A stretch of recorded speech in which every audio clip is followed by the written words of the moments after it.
Next problem આપણે લઈએ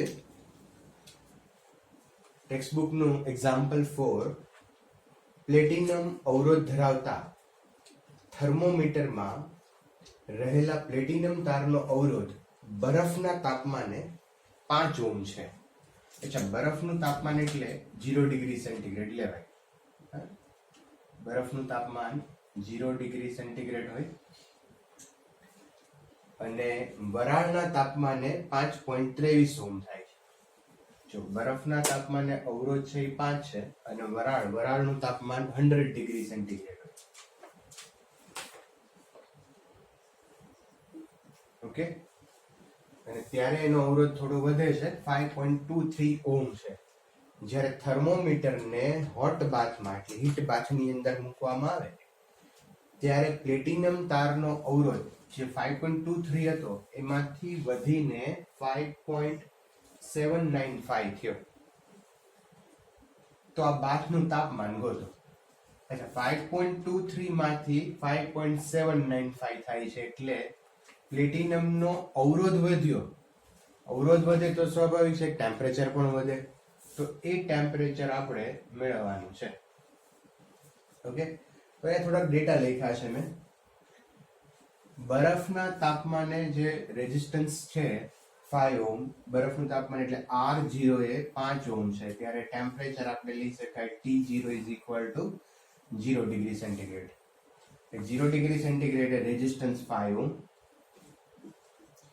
100 degree centigrade temperature હોય ત્યારે એનું ટેમ્પરેચર 100 ડિગ્રી છે ત્યારે એનું રેઝિસ્ટન્સ 5.23 છે. અને જ્યારે ટેમ્પરેચર અને તમે T ડેશ કહો, T ડેશ હોય ત્યારે એનો રેઝિસ્ટન્સ 5.795 થાય છે. તો જ્યારે એનું રેઝિસ્ટન્સ 5.795 ઓહ્મ થાય ત્યારે આ ટેમ્પરેચર કેટલું છે એ આપણે મેળવવાનું છે. હવે અહીંયા તમે એક વસ્તુ વિચારી શકો કે કોઈ પણ બે ઇક્વેશન લઈ શકો. આપણી પાસે જે ઇક્વેશન છે R is equal to R0 1 plus alpha t minus T0. Suppose તમે R0 આના માટે એક એક આ ફોર્મ્યુલા યુઝ કરો, પછી એક આના માટે કરો, અને એમાંથી તમે આલ્ફાને સૂત્રનો કરતા બનાવી અને એની વેલ્યુ તમે કોઈ પણ એકમાં સબસ્ટિટ્યુટ કરી શકો. આપણે થોડુંક અહીંયા અલગ રીતે કામ કરીએ. જો ધારો કે અહીંયા 0 ડિગ્રી સેન્ટીગ્રેડ આપણે T0 લઈએ તો આપણું ફોર્મ્યુલા શું થાય? જો R is equal to R0 1 plus alpha t.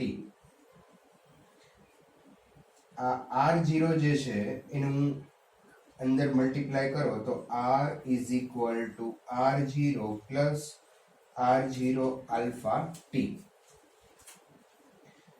Okay, આને આ બાજુ લઈ આવો તો R minus R0 is equal to R0 alpha t. Okay, તો આ એક આપણને ફોર્મ્યુલા મળી. હવે આ જે ફોર્મ્યુલાનો યુઝ કરી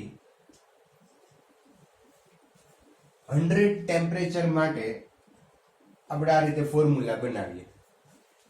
તો અહીંયા લખીએ R100 minus R0 is equal to R0 alpha અને અહીંયા 100. ઓકે, કામ કર્યું, T ની જગ્યાએ 100 લખ્યા. આલ્ફા અને R0 માં તો કોઈ ફેર નહીં પડે. આ સંદર્ભ તાપમાન છે, ઇનિશિયલ રેઝિસ્ટન્સ છે, આલ્ફા છે, તાપમાન ગુણાંક છે, તો એમાં કોઈ ફેર નહીં પડે. રેઝિસ્ટન્સ અહીંયા ચેન્જ થશે. જો તમે ટેમ્પરેચર ચેન્જ કરશો તો રેઝિસ્ટન્સ ચેન્જ થશે. એટલે અહીંયા મેં ટેમ્પરેચર 100 કર્યું તો એનો રેઝિસ્ટન્સ જે છે એ 5.23 એટલે કે R100 આપણે લખ્યો.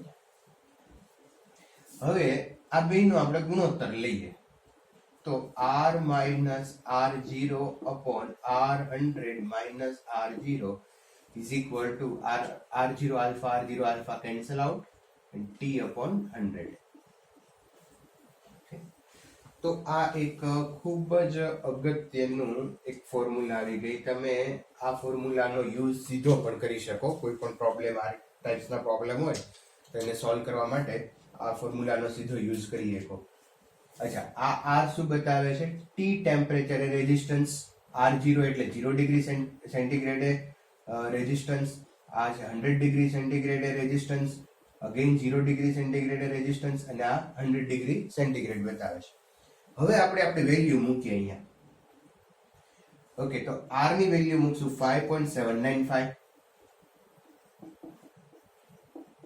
માઇનસ R0 ની વેલ્યુ છે 5 ઓહમ અપોન R100 આપ્યું છે 5.23 માઇનસ R0 એટલે અગેન 5.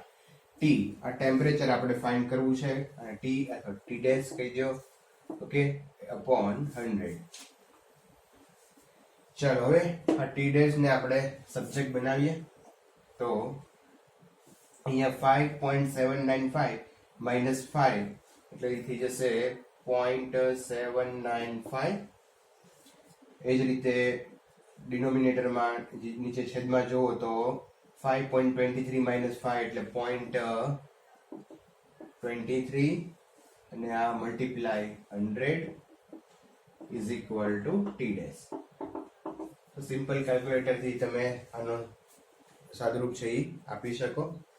તો આ રીતે તમને ટી ડેશ મળશે. અચ્છા મિત્રો, ખાસ આ ફોર્મ્યુલા છે એને તમે માઇન્ડમાં રાખજો. આનો યુઝ કરી તમે પ્રોબ્લેમ સીધા પણ સોલ્વ કરી શકો. નેક્સ્ટ પ્રોબ્લેમ જોઈએ આપણે. સ્વાધ્યાયનો 5મો દાખલો છે. એક ગરમ કરવા વપરાતા ઘટક તારનો ઓરડાના તાપમાને રૂમ ટેમ્પરેચર કહીએ તો 27 ડિગ્રી સેન્ટીગ્રેડ. અહીંયા જનરલી આપેલું હોય છે, પણ ન આપ્યું હોય તો તમે 27 ડિગ્રી સેન્ટીગ્રેડ લઈ શકો. રૂમ ટેમ્પરેચરે એનો અવરોધ છે એ 100 ઓહમ છે. જો alpha is equal two 1.7 into 10⁻⁻⁴ degree centigrade minus હોય તો તારનો અવરોધ 117 ઓહમ થાય. તારનો અવરોધ 117 ઓહમ થાય ત્યારે આ ટેમ્પરેચર છે એ આપણે ફાઇન્ડ કરવાનું છે. ઓકે, હવે સિમ્પલ પ્રોબ્લેમ છે, એનું સોલ્યુશન આપણે જોઈએ તો સ્ટ્રેટ ફોરવર્ડ છે. તમે સીધી જ રકમમાં ફોર્મ્યુલામાં વેલ્યુ મૂકી દો એટલે જવાબ મળી જાય. અહીંયા આપણે પેલા એની વેલ્યુ લખીએ તો જો રૂમ ટેમ્પરેચરે જે અવરોધ છે એ 100 ઓહમ છે. તો 27 ડિગ્રી સેલ્સિયસ ટેમ્પરેચર હોય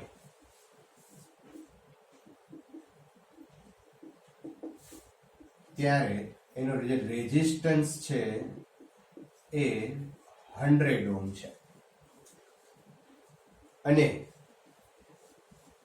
કોઈ ટેમ્પરેચર ટી ટેમ્પરેચર હોય ત્યારે એનો રેઝિસ્ટન્સ જે છે એ 117 ઓહમ છે. તમે જોઈ શકો અહીંયા કે 100 માંથી 117 ઓહમ થયો. રેઝિસ્ટન્સ વધ્યો તો ઓબ્વિયસલી ટેમ્પરેચર ઇન્ક્રીઝ થાય. તો એ ટેમ્પરેચર કેટલું છે એ આપણે મેળવવાનું છે. આલ્ફાની વેલ્યુ આપી છે 1.7 into 10⁻⁴ degree centigrade inverse. Simple problem દેખાય છે તમને અહીંયા. પ્રોબ્લેમ એક વખત સમજી લેજો, ડેટા લખવામાં ભૂલ ન થાય. રૂમ ટેમ્પરેચર 27 ડિગ્રી સેન્ટીગ્રેડ છે ત્યારે એનો રેઝિસ્ટન્સ 100 ઓહમ છે. 100 માંથી 117 ઓહમ જ્યારે રેઝિસ્ટન્સ થાય છે ત્યારે એનું ટેમ્પરેચર કેટલું છે એ આપણે મેળવવાનું છે. ઓકે, તો ફોર્મ્યુલા લખીએ. R is equal two R0 1 plus alpha T minus T0. ચાલો રેઝિસ્ટન્સ જે છે એ 117 ઓહમ છે, R0 100 ઓહમ, 1 પ્લસ આલ્ફા આપ્યો છે 1.7 into 10 raised to minus 4. Temperature આપણે મેળવવાનું છે, T0 આપણને આપ્યું છે 27 ડિગ્રી સેન્ટીગ્રેડ. ચલો આને આના છેદમાં લઈ લઈએ, 117 divide by 100 is minus 1 is equal to, અથવા તો આમ કરીએ, આ થોડું વધારે ઈઝી પડશે અહીંયા, અને અંદર મલ્ટીપ્લાય કરી નાખો તો 117 is equal to 100 plus 100 into 1.7 into 10 raised to minus 40 minus 27.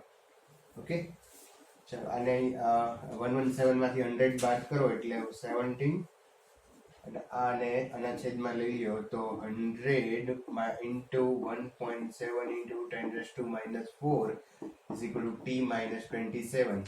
minus 27 આપણે આ બાજુ લઈએ તો એ પ્લસ થઈ જશે, 17 divided by 100 into 1.7 into 10 raised to minus 4. અહીંયા 10 raised to minus 4 છે, અહીંયા 100 છે એટલે 10 raised to minus 2 થઈ જશે. અહીંયા 17 છે, અહીંયા 1.7 છે, તો આનો પણ તમે હિસાબ બહુ સરળતાથી કરી શકશો. પ્લસ 27 કરવાનું છે એટલે એનો તમે હિસાબ કરશો તો આન્સર તમને મળશે 1027 ડિગ્રી સેન્ટીગ્રેડ. સિમ્પલ કેલ્ક્યુલેશન છે. ઓકે, નેક્સ્ટ પ્રોબ્લેમ આપણે જોઈએ મિત્રો. તો છે સ્વાધ્યાયનો 7મો દાખલો. એક ચાંદીના તારનો 27.5 ડિગ્રી સેન્ટીગ્રેડ તાપમાને અવરોધ જે છે 2.1 ઓહમ છે, અને 100 ડિગ્રી સેન્ટીગ્રેડ તાપમાને એનો અવરોધ 2.7 ઓહમ છે. તો આલ્ફા મેળવો. અગેન એકદમ સ્ટ્રેટ ફોરવર્ડ પ્રોબ્લેમ છે. સોલ્યુશન જોઈએ તો આપણું પાસે ફોર્મ્યુલા છે R is equal to R0 1 plus alpha t minus t0. Okay, ચલો આમાંથી આપણે આલ્ફાને કરતા બનાવીએ તો અહીંયા એક સ્ટેપ લખીએ તો અંદર લઈ લો, R is equal to R0 alpha t minus t0, અને આ બાજુ લઈએ તો R minus R0, અને આ બંનેને ચાલો જે સ્ટેપ લખીએ alpha t minus t0. આ બંનેના છેદમાં લઈએ, R minus R0 ના છેદમાં R0 alpha is equal to t minus t0. t minus t0 ને આપણે અહીંયા છેદમાં લઈએ, અહીંયા alpha. ઓકે, ચલો તો આલ્ફા અહીંયા સૂત્રનો કરતા બનાવી દીધો. આ ફોર્મ્યુલા તમે યાદ રાખી શકો. હવે ડેટા આપણે લખી લઈએ. રકમ ઉપરથી જુઓ તો તમને 27 ડિગ્રી સેન્ટીગ્રેડ તાપમાને 27.5 ડિગ્રી સેન્ટીગ્રેડ ટેમ્પરેચર હોય ત્યારે રેઝિસ્ટન્સ આપેલો છે 2.1 ઓહમ, અને 100 ડિગ્રી સેન્ટીગ્રેડ તાપમાન હોય ત્યારે રેઝિસ્ટન્સ આપેલો છે 2.7 ઓહમ. બરાબર, તો આ આલ્ફા છે એ કેટલો છે આપણે ફાઇન્ડ કરવાનું. ચલો હવે બધી વેલ્યુ અહીંયા મૂકી દઈએ. R ની વેલ્યુ આપી છે, અહીંયા ફોર્મ્યુલા લખીએ, alpha is equal two R minus R0 upon R0 t minus t0. Okay, હવે એની વેલ્યુ મૂકીએ તો R ની વેલ્યુ છે 2.7, R0 છે 2.1 upon R0 again 2.1 t minus t0 એટલે 100 minus 27.5. ઓકે, ચલો હવે બહુ સિમ્પલ કેલ્ક્યુલેશન કરશું. 4419 ડિગ્રી સેન્ટીગ્રેડ માઇનસ આવો આન્સર તમને મળશે. ચાલો નેક્સ્ટ પ્રોબ્લેમ તમારી સ્ક્રીન પર જો. નિક્રોમના બનેલા એક ગરમ કરવાના તાર ને 230 વોલ્ટના ઉદ્ગમ સાથે જોડતા પ્રારંભમાં તે 3.2 એમ્પિયર પ્રવાહ ખેંચે છે, જે અમુક સેકન્ડ બાદ 2.8 એમ્પિયર જેટલું સ્થાયી થાય છે. જો ઓરડાનું તાપમાન 27 ડિગ્રી સેન્ટીગ્રેડ જેટલું હોય તો ગરમ કરતા તારનું સ્થાયી તાપમાન કેટલું હશે? સંકળાયેલ તાપમાનના ગાળા માટે નિક્રોમના અવરોધના તાપમાન ગુણાંકનું સરેરાશ મૂલ્ય 1.70 ગુણ્યા 10⁻4 ડિગ્રી સેન્ટીગ્રેડ આપેલું છે. અચ્છા, અહીંયા મિત્રો તમે જોઈ શકો કે મેં ડેટા થોડા લખેલા છે કે જ્યારે 230 વોલ્ટના સપ્લાય સાથે જોડીએ ત્યારે શરૂઆતમાં 3.2 એમ્પિયર કરંટ છે એ ખેંચે છે. પછી અમુક સમય પછી આ કરંટ છે એ ઘટીને 3.2 માંથી 2.8 થાય છે. શરૂઆતમાં જ્યારે 3.2 એમ્પિયર કરંટ ખેંચે ત્યારે એનું ટેમ્પરેચર છે એ 27 ડિગ્રી સેન્ટીગ્રેડ છે. પછી એનું ટેમ્પરેચર બદલાય છે. હવે તમે જોઈ શકો કે આનો યુઝ કરી અને એક રેઝિસ્ટન્સ મેળવું. R1 is equal to 230 divide by 3.2. Voltage આપણે 230 આપેલા છે ત્યારે એ કરંટ છે એ 3.2 જેટલો ખેંચે છે. હવે આટલો કરંટ ખેંચે એટલે એ જે કોઈ નિક્રોમનો તાર છે એનો કંઈક રેઝિસ્ટન્સ હોય અને એ રેઝિસ્ટન્સ છે 71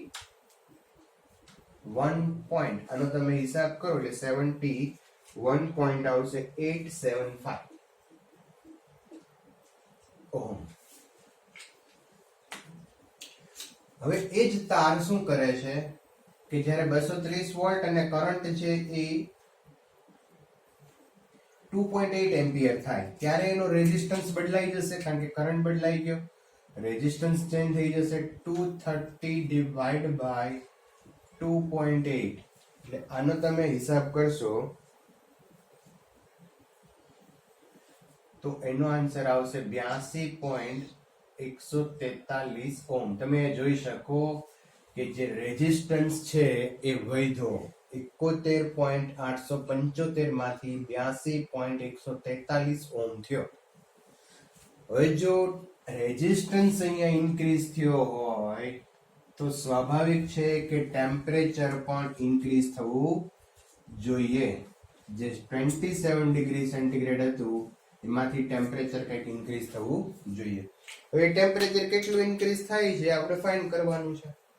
ઓકે, ચાલો તો હવે સોલ્વ કરીએ. આપણે અહીંયા ફોર્મ્યુલા આપણી પાસે તૈયાર છે.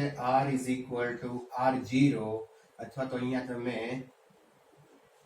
R1 ને R2 લઈ શકો. R2 is equal two R1. ચલો પહેલા આપણે ફોર્મ્યુલા લખીએ પછી આ લખીએ.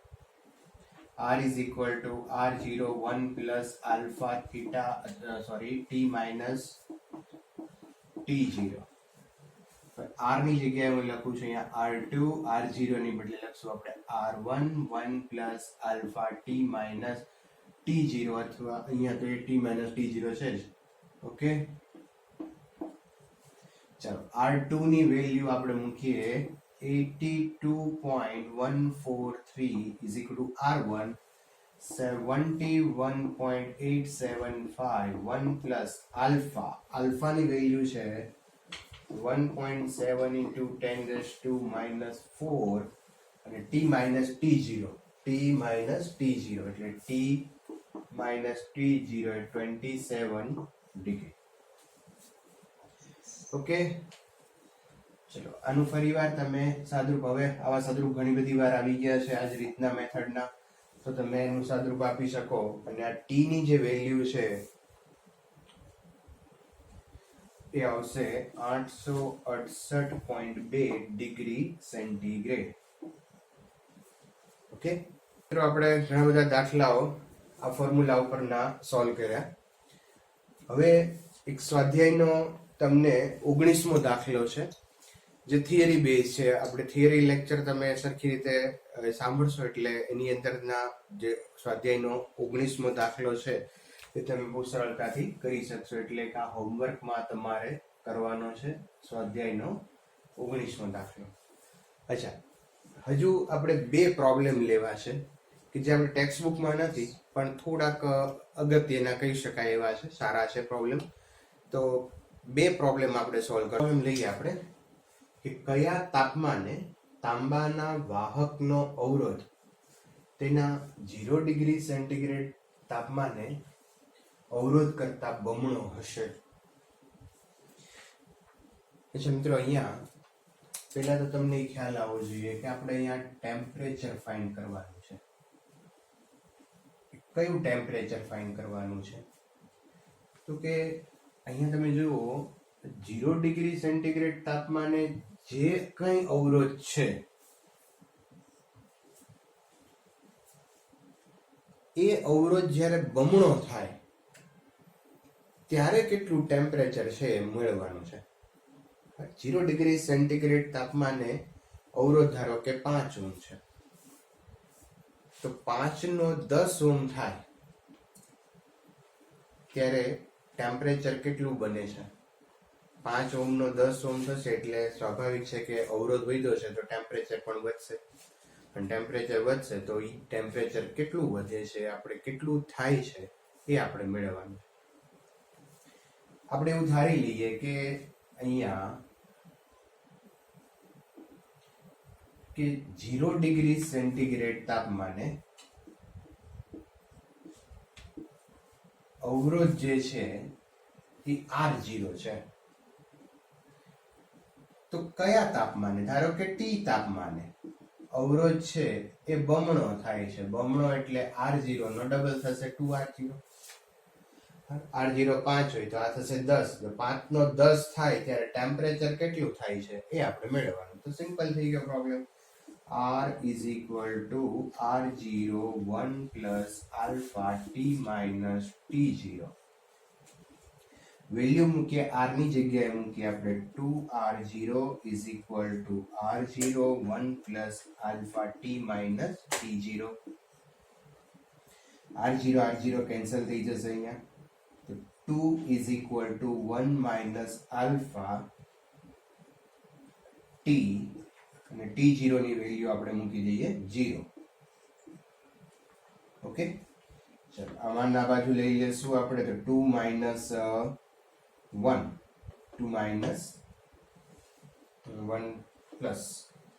1 plus alpha. ઓકે, આ બાજુ જશે તો 2 minus 1 એટલે 1 થઈ જશે. 1 is equal to alpha T and T is equal to 1 upon alpha. અને alpha ની વેલ્યુ આપણને આપી છે 3.9 into 10 raised to minus 3 એટલે કે 1000/3.9. ઓકે, તો 1000 divided by 3.9 કરશો એટલે તમને ટેમ્પરેચર મળશે. આ ટેમ્પરેચર હશે ડિગ્રી સેન્ટીગ્રેડ ઇનવર્સ. ઓકે, તો સિમ્પલ ક્વેશ્ચન અગેન પણ MCQ ની અંદર પૂછી શકાય એવો છે, ધ્યાન રાખજો. તમારી સ્ક્રીન ઉપર જુઓ, એક બલ્બના ટંગસ્ટન તારનો 20 ડિગ્રી સેન્ટીગ્રેડ તાપમાને અવરોધ 18 ઓહ્મ છે અને આ બલ્બને 30 વોલ્ટના વોલ્ટેજ પ્રાપ્તિ સ્થાન સાથે જોડતા એમાંથી 0.185 એમ્પિયરનો સ્થિર પ્રવાહ વહે છે. જો ટંગસ્ટનનો આલ્ફા 4.5 into 10⁻³ કેલ્વિન ઇન્વર્સ હોય તો બલ્બના ફિલામેન્ટનું તાપમાન છે એ આપણે મેળવવાનું છે. ફરીવાર એકવાર તમે અહીંયા રકમમાં જોશો તો એના ડેટા જે આપેલા છે એ 20 ડિગ્રી સેન્ટીગ્રેડ તાપમાને જે અવરોધ છે એ 18 ઓહ્મ છે. પછી એ બલ્બને 30 વોલ્ટના વોલ્ટેજ પ્રાપ્તિ સ્થાન સાથે આપણે જોડીએ તો એમાંથી 0.185 એમ્પિયર પ્રવાહ છે એ પસાર થાય છે. અને આલ્ફા છે એ આપણને આપેલો છે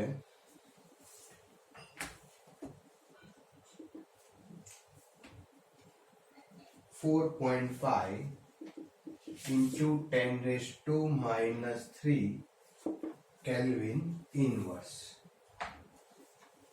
ઓકે મિત્રો, ચાલો હવે અહીંયા ફરી વાર તમે જોઈ શકો કે 20 ડિગ્રી સેન્ટીગ્રેડ તાપમાને અવરોધ છે 18 ઓહ્મ છે, જેને આપણે T0 ટેમ્પરેચર અથવા તો સંદર્ભ તાપમાન કહી દઈએ. હવે જો તમે 30 વોલ્ટ સાથે તમે એને જોડી એમાંથી કરંટ 185 એમ્પિયર જાય તો એનો અવરોધ છે R is equal to V upon I મુજબ આપણે કેલ્ક્યુલેટ કરીએ 0.185. વોલ્ટેજ આપ્યા છે 30, કરંટ આપ્યો છે 0.185, તો આનો રેઝિસ્ટન્સ થઈ જશે 162 ઓહ્મ. તો 18 માંથી કેટલો થઈ ગયો 162. અવરોધ 18 ઓહ્મ માંથી 162 થયો તો ટેમ્પરેચર પણ ઇન્ક્રીઝ થયું હોવું જોઈએ.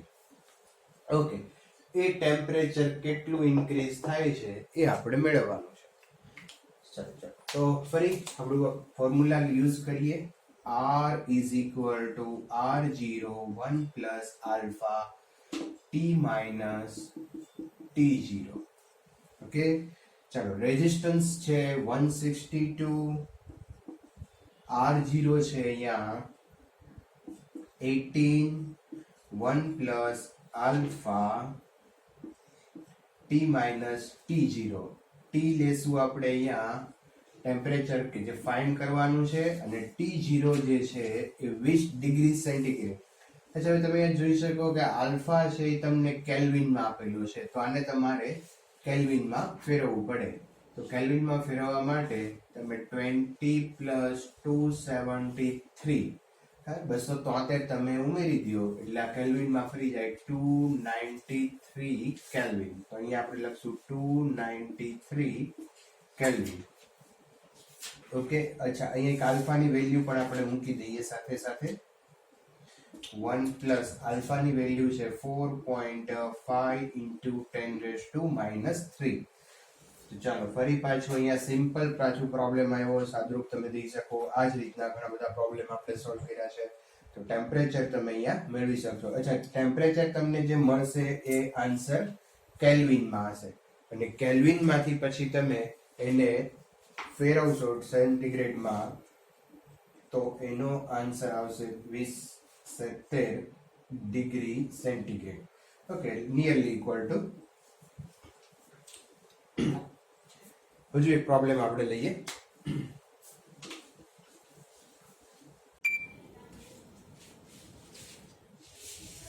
ચાલો, રકમ છે એ તમારી સ્ક્રીન પર જુઓ. બે દ્રવ્યોના α1 અને α2 અનુક્રમે આપેલા છે આપણને 6 into 10⁻⁴ અને -5 into 10⁻⁴. પ્રથમ દ્રવ્ય માટે અવરોધકતા ρ20 2 into 10⁻⁸ ઓહમ મીટર છે. જ્યારે આ બે દ્રવ્યના મિશ્રણથી જો નવું દ્રવ્ય બનાવવું હોય કે જેની અવરોધકતા તાપમાન સાથે બદલાતી ન હોય, એટલે કે ધ્યાન રાખશું અહીંયા ખાસ કે જે નવું દ્રવ્ય બને છે એ નવું દ્રવ્યની અવરોધકતા તાપમાન સાથે બદલાતી નથી.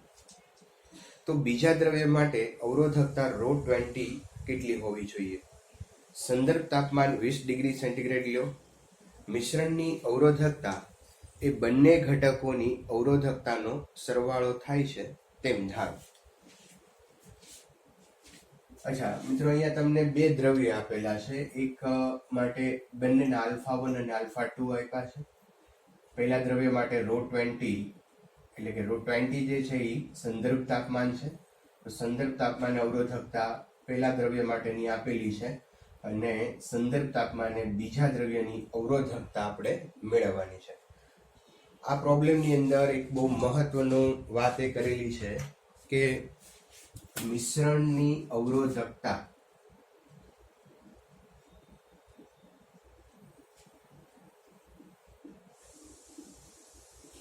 તાપમાન સાથે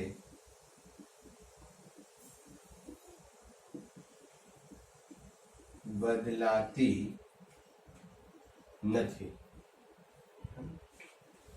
અને જે મિશ્રણની એટલે કે નવા દ્રવ્યની જે અવરોધકતા મળે છે એ બંને દ્રવ્યોની અવરોધકતાના સરવાળા જેટલી થાય છે. આટલી વસ્તુ આપણને રકમમાં કીધેલી છે. ઓકે, તો અહીંયા આપણે અવરોધકતાનું ફોર્મ્યુલા યુઝ કરીએ. Rho is equal to rho 20 1 plus alpha T minus T0. પછી મિત્રો, જો પ્રથમ દ્રવ્ય માટે આપણે આ ફોર્મ્યુલા લખવી હોય તો રો 1 અહીંયા લખીએ rho 21 1 plus alpha 1 T minus T0. જે ચેન્જ થાય છે રો 20 અને આલ્ફા, અને એને કારણે રો 1 માં આ ત્રણ રાશિ બદલાશે. આ રો 21 છે એને અંદર મલ્ટીપ્લાય કરીએ આપણે. Rho 21 plus rho 21 alpha 1 into T. બધા કાઉન્ટ્સ આપણે છોડીએ છીએ. બીજું રો 20 અહીંયા પ્લસ, પણ અહીંયા માઇનસ છે એટલે સોરી પ્લસ પહેલા લખીએ. પ્લસ રો આલ્ફા 1 અને અહીંયા માઇનસ છે તો અહીંયા થઈ જશે minus rho 21 alpha 1 T0. Okay, બધા જ કાઉન્ટ્સ આપણે છોડ્યા છે. પહેલું પદ આવશે રો 21, પછી rho 21 alpha 1 T, rho 21 alpha 1 T0. Okay, is equal to rho 1. હવે અહીંયા આપણે કામ એ કરીએ કે આ જે અવરોધકતા છે એનો તાપમાન સાથેનો ફેરફાર લઉં, એટલે કે વિકલન કરીએ આપણે તાપમાન સાથે અવરોધકતાનું. તો ચલો અહીંયા લખીએ આપણે d rho 1 upon dt is equal to rho 20 છે એક કોન્સ્ટન્ટ છે, એ બદલાતું નથી. અને આ બદલાતું ન હોય એટલે કે આ અચળ થયું, અને અચળ હોય તો એનું વિકલન થાય 0. બરાબર, તો રો 21 એનું વિકલન થઈ જશે 0.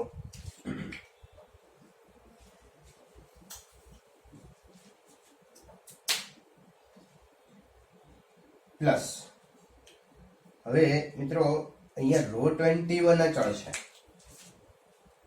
આ અચળ છે, આ પણ અચળ છે આલ્ફા 1, પણ ટી છે એ ચલ છે. અને જ્યારે ચલ એની હારે જોડાયેલો હોય તો પાછું આગળનું વિકલન કરવું પડે, કારણ કે આપણે બની ગયા છીએ એવું કે 2 હોય, આ અચળ હોય તો એનું વિકલન 0, પણ 2x હોય તો આ ચલ છે અને ચલની સાથે અચળ જોડાયેલો હોય તો 2x હોય તો આ x નું વિકલન થઈ જાય. આપણને ખ્યાલ છે કે 1 કરીએ તો 2 થાય. બરાબર, આમ 2x² હોય તો આ x² નું વિકલન કરવું પડે આપણે. 2 એમને એમ x² નું વિકલન 2x થાય અને આપણે 4x લખીએ છીએ. તો મારું કહેવાનું એ છે કે અચળ સાથે ચલ જોડાયેલો હોય તો પાછું વિકલન કરવું પડે, એટલે આ અચળ છે એને આપણે બહાર લઈ લઈએ વિકલનની. તો rho 21 alpha 1 dt by dt,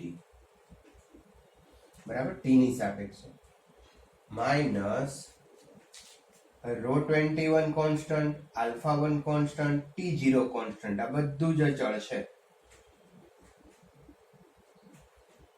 અને બધું ત્રણે ત્રણ પદ જો અચળ હોય તો અચળનું વિકલન 0 થઈ જાય. બરાબર છે.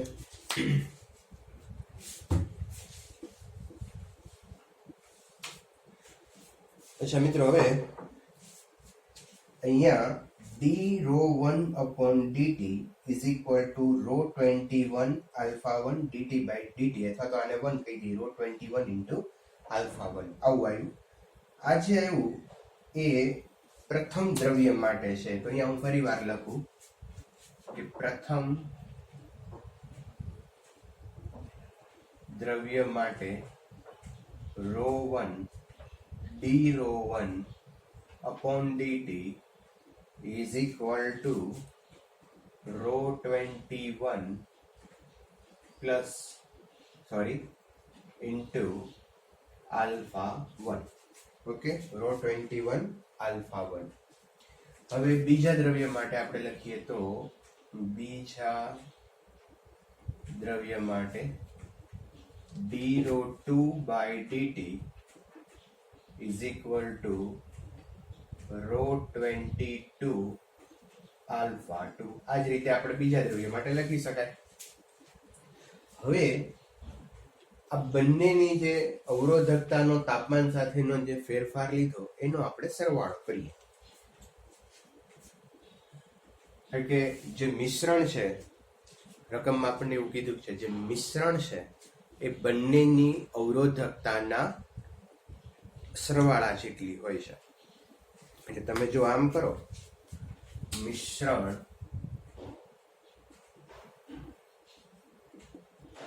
ની અવરોધકતા બંને દ્રવ્યના અવરોધ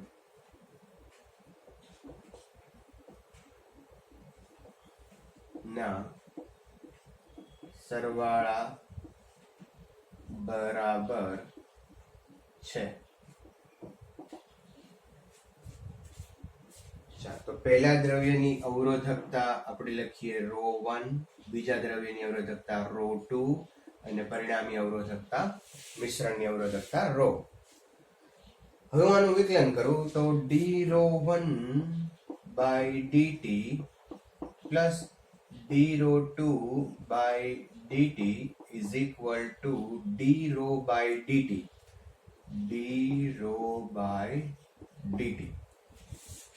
ઓકે, વિકલન થયો અહીંયા. ચલો dρ1 upon dt ની વેલ્યુ મૂકીએ આપણે ρ21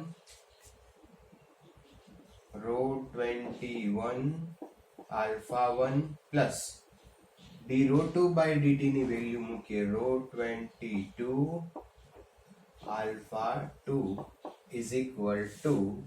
અચ્છા, હવે આ ρ છે એ મિશ્રણની અવરોધકતા છે ને મિશ્રણની અવરોધકતાનો તાપમાન સાથેનો ફેરફાર કીધો છે.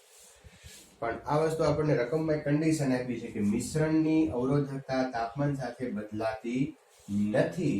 એનો અર્થ એમ થાય કે આ ρ જે છે એ અચળ છે. ρ છે એ અચળ છે, એની અવરોધકતા તાપમાન સાથે બદલાતી. હવે જો આ અચળ હોય તો એનું વિકલન થઈ જશે 0. ઓકે, હવે પ્રોબ્લેમ છે એ સોલ્વ થઈ ગયો. અહીંયા ρ22 આપણે ફાઇન્ડ કરવાનું છે, તો તમે અહીંયા બહુ ઇઝીલી મેળવી શકો. પણ આ રિલેશન તમે યાદ રાખશો, ρ21 α1 is equal to minus ρ22 α2. તો તમે પ્રોબ્લેમ તો સિમ્પલી સોલ્વ કરી શકશો, કારણ કે ρ22 ને સૂત્રનો કરતા બનાવી દો. આ 1, 2 અને 3 ત્રણ વેલ્યુ તમને આપેલી છે, તો ρ22 તમને મળી જાય. પણ આ ફોર્મ્યુલા એક યાદ રાખવા જેવી છે, બરાબર. MCQ ની અંદર પૂછાય તો તમે સીધી જ આ ફોર્મ્યુલાનો યુઝ કરી શકો, તો તમારે આ કરવાની જરૂર નથી. તો બે દ્રવ્યોને જ્યારે મિશ્રણ કરવામાં આવે ત્યારે એની અવરોધકતા જે છે, અને આમે મિશ્રણ થાય ને ત્યારે મિશ્ર ધાતુ થાય. મિશ્ર ધાતુ થાય તો એની અવરોધકતા તાપમાન સાથે બહુ ખાસ ચેન્જ થતી હોય નહીં. એટલે આપણે આ બે દ્રવ્યોને જ્યારે મિશ્રણ કરવામાં આવે ત્યારે આ ફોર્મ્યુલા છે એનો તમે યુઝ કરી શકો. ઓકે, તો આટલા પ્રોબ્લેમ છે એ અવરોધકતા અને એની તાપમાન સાથે, અવરોધના તાપમાન સાથેના રિલેશનના થયા. વધુ નેક્સ્ટ ટોપિક જે છે એ આવતા લેક્ચરમાં આપણે કન્ટિન્યુ કરશું.